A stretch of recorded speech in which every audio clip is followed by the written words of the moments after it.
Naloka ang mga Kimpo fans sa inamin ng aktor na si Paolo Avellino na ipinost mismo sa kanyang Facebook account. Post ng aktor, "Sana kapag hinalikan mo, hindi mag-disappear."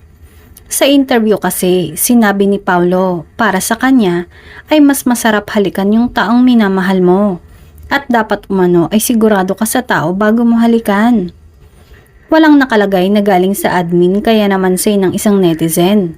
So walang admin na nakalagay Paolo Avellino at ikaw talaga to.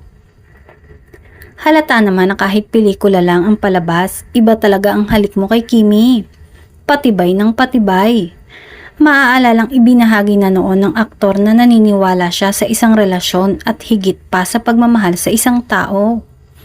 Siguro yung isa sa mga lessons na pwede mong i-apply sa totoong buhay kasi you believe it's just you and me against the world. Mahal kita, mahal mo ko, and that's the only thing that matters. Pero ang totoo niyan, kailangan mo rin mahalin talaga yung nasa paligid ng taong minamahal mo.